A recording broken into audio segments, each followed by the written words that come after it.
大家好，呢一集就講關於泰國嘅請神儀式。請神之後，個神落咗嚟，去到一個善信、一個修行弟子嘅身體裏邊，之後會發生啲咩事咧？我哋就要睇一睇。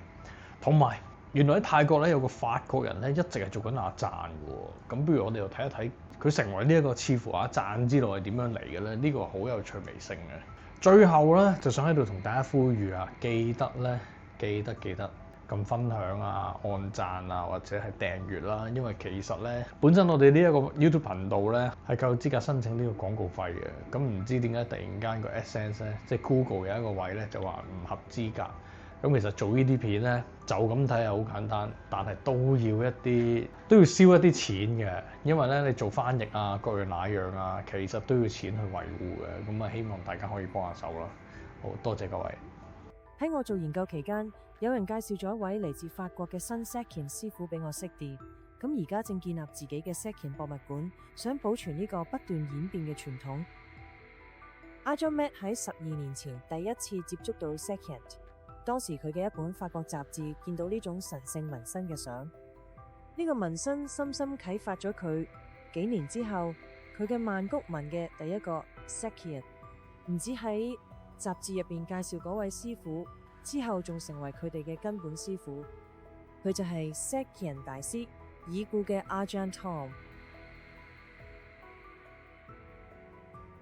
大部分嚟揾Sekien嘅人，其實都係有啲嘢想要。有啲人需要朋友，有啲人需要愛情，有啲人需要錢，有啲人需要自信，有啲人需要權力，好似泰拳手咁。哦，好啊。有啲人話沙鹽 Sekien 係源自柬埔寨，係一部聖典嘅一部分。阿贊同我講一啲咩？大家對呢個話題都唔同意見。我相信佢係嚟自中國少數民族，特別係泛靈信仰嗰部分。你可以喺傣族 Tai Lu 少數民族度揾到沙鹽 Sekien 嘅起源。咁佢又叫做傣族，就係中國嘅傣族部落。泛靈紋身大多數都係以森林入邊揾到嘅動物圖案為主啦。老虎、蛇啊嗰啲動物都係。點解一個人會想將動物嗰種強大嘅能量刻畫咗自己嘅身體肌膚上面，整成一個獨特而深刻嘅紋身呢？你想得到動物帶嚟嘅能量同好似佢嘅力量咁，但係例如老虎紋身呢，其實唔淨止係為咗力量嘅。老虎紋身都可以用嚟提升自信啊、慈愛，令到人哋聽你講嘢啦，仲有俾人一種權威感啦。你有唔同種類嘅老虎，代表唔同嘅美德，同埋其實都好視乎阿卡拉，即係嗰啲文字。當嗰個戰爭嘅時代正式過去嘅之後，係咪要等到嗰陣時啲人先至會開始考慮加翻啲靈性同埋咒語入去沙鹽紋身？唔係佢發生嘅，例如咒語嘅加入啦，其實係後來唔同戰爭、唔同王國同埋入侵之後先有嘅。例如當阿瑜陀耶王國打贏咗柬埔寨之後，佢哋就帶走咗嘅藝術家同埋宗教人士去自己嗰邊，跟住乜嘢都受到呢啲唔同戰爭同埋唔同影響嘅影響。另一個有趣嘅地方就係阿贊 Mac 嘅太太阿贊 Nong 都因為受咗老公影響而開始學習 Sekien。呢對夫婦對佢哋嘅師傅好虔誠，而阿贊 Mac 更加係由25位師傅紋過紋身。其實一開始我對 Sekien 唔係好了解，不過我跟住我老公去見好多師傅，慢慢喺學習。之後呢，我開始有興趣呢，因為我見到 Sekien 呢真係可以幫到好多人。你可唔可以同我分享下你內在有啲咩特質，令你可以成為一位 Sekien 師傅？因為我有一隻特別嘅牙啦。哦，我天生就有能力去學同眾念 Kata， 即係冇物語。你同師傅之間有嗰啲咩承諾要做啦？即係話嗰種關係係點樣？嗰呢種關係唔同其他紋身傳統，唔係紋身師同客人咁簡單。喺 Sakiam 入邊，你有師傅同 Luxit，即係你會成為師傅家庭嘅一份子。所以呢種係一個好深厚嘅聯繫。咁似一個心靈導師，同時又好似爸爸一樣啦。呢種關係好長久，就算唔再做都仲喺度。你會唔會上堂或者接受師傅俾你嘅心靈教導？其實每個師傅都唔同嘅。有啲師傅有好多時間照顧學生啊，有啲就冇咁多時間。其實冇一個標準課程啦，你只要盡量多啲去揾你師傅，同佢傾偈，有咩問題就問佢，佢都會答你，幫你進步。邊個冇紋身圖案嘅？要嘅情況，傳統上係師傅嚟嘅，但係而家越嚟越多人開始了解 Sakian， 同佢哋已經大概知道咩對自己好，佢哋都會問師傅意見啦，我哋都會盡量幫佢哋，我會俾意見佢哋。如果佢哋真係想要某一個 yen 而唔係另一個，我都會同佢哋講清楚可能會有咩後果啦。最終都係佢哋自己嘅。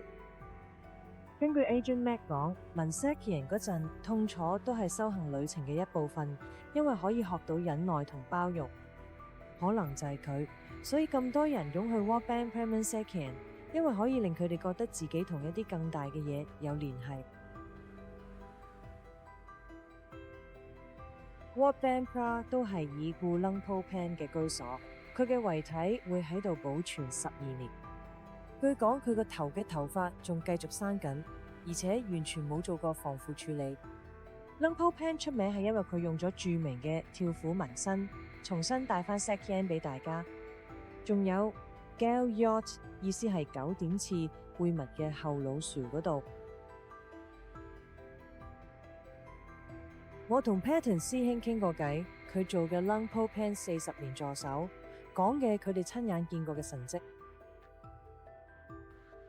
Luang Por 喺遺體過咗12年都仲係一模一樣，因為佢修行嘅力量好勁，佢信佛，亦都係一個好善良嘅人。你可唔可以同我講下或者分享下，你以前做咗助手嗰陣時，有冇親眼見過喺身上嘅紋身係咪真係有咩神奇力量喺度嘅？有單新聞嘅泰國報紙出過話，有個 Luang Por 嘅徒弟飲醉嘅酒，搞事挑起打鬥，咁相信自己有虎爺紋身保護住。一開始啲人刺到佢，但因為佢用紋身嚟做壞事，有個攻擊者揾到嘅弱點啦，最後殺咗佢。呢件事令到 Luang Por 喺虎爺紋身變得好出名，但同時都證明咗我哋一定要行善先至會有保護。喺呢一段，我會訪問阿贊胎，一位 Sakian 大師，佢喺 Wakro 儀式期間會上師 Lersitafai 嘅神靈上身。喺呢個狀態之下，阿贊胎會為佢嘅徒弟加持同幫佢哋嘅紋身充能。但我哋今次會同佢了解下佢所謂保護性紋身叫做 Cancrapan。大家相信呢啲紋身可以保護徒弟唔受傷害、意外同武器攻擊。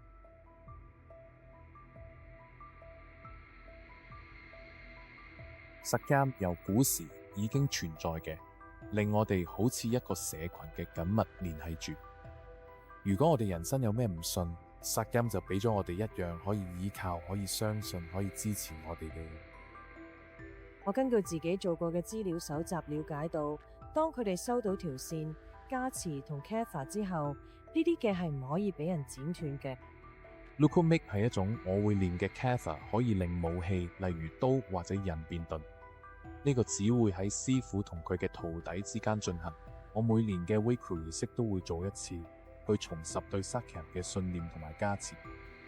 但係嗰個人，即係嗰個徒弟，佢要好乾淨咁守住自己嘅誓言先得嘅嘢，佢先可以有嗰份保護，即使離開咗 Ajahn 都一樣，係咪？係啊，佢哋一定要守住自己嘅誓言，但係我冇辦法幫佢哋記住嘅誓言。只要做好人呢，就會有好結果。我哋 Yant 只會喺你守誓言嘅時候先有用。如果你離開咗呢度，開始做壞事，嗰份力量就會消失。首先，作為 Luxic，佢哋要孝順同忠於自己父母，跟住佢哋都要尊重我哋佢哋嘅師傅同埋我哋師傅。呢兩個呢，就係我要求佢哋發嘅誓。對師傅所定下嘅誓言有承諾同埋遵守，對 Sakyam 嚟講係好關鍵先至有效。下一步，我哋會睇下學生嘅信仰點樣喺殺人加持儀式入邊展現出嚟。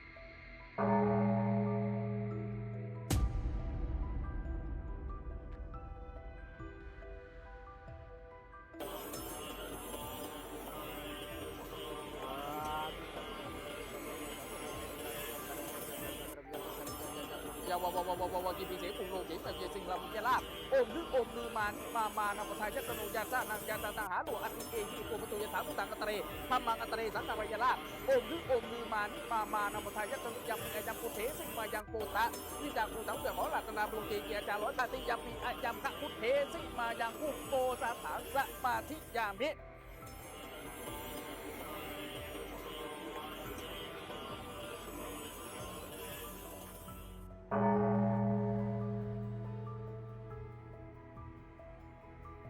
唔係每一個學生都會咁樣，其實要佢哋對師傅嘅信心同埋彼此之間嘅聯繫，所以唔係每個學生都會有呢種反應。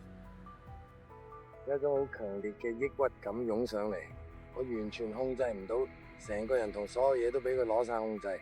你明唔明啊？其實呢啲係冇得解釋㗎，你明唔明啊？所以我就將呢啲紋身紋晒喺我身上，因為佢哋會令我諗起聖靈，而且都幫助咗我哋自我覺醒嘅路上。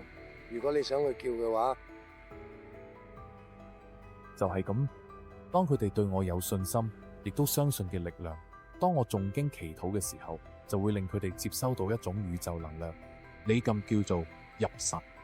如果學生唔信，就會好正常嘅特別事發生。同 Chan 台嘅關係真係好特別，好特別。其實由第一次見到咁開始咧，我哋已經覺得，你知啦，好似一見鍾情嘅。我哋開始做一種無需言語嘅溝通，直接就係能量同皮膚嘅感覺啦。Sakyam 嘅力量最終都係嚟自對師傅嘅信仰、對超自然力量嘅相信，仲有守住做個好人嘅誓言。不過依然有好多人話 Sakyam 最核心都係師傅嘅法力同埋傳承嘅純正。佢見過幾位講 Sakyam 嘅 Ajahn 之後，你有咩睇法？對我嚟講，我相信你嘅當中好多都一樣。以前見到嘅人紋晒咁多紋身返嚟，都會嚟緊。佢哋究竟嚟緊咩呢？點解會有人睇對自己？我以前都係佢哋嘅，但係而家學識咗之後，我知道身上每一條紋都有咁嘅意思，每一條紋都同師傅有關係。Sakyam 係一樣有誓言、有承諾、有祝福、有善意同愛佢嘅。Sakyam 係屬於精神層面嘅，佢係關於令自己變得更好。同我成日講嘅一樣，我哋見到佢未必係真嘅嘢，我哋又未必見到。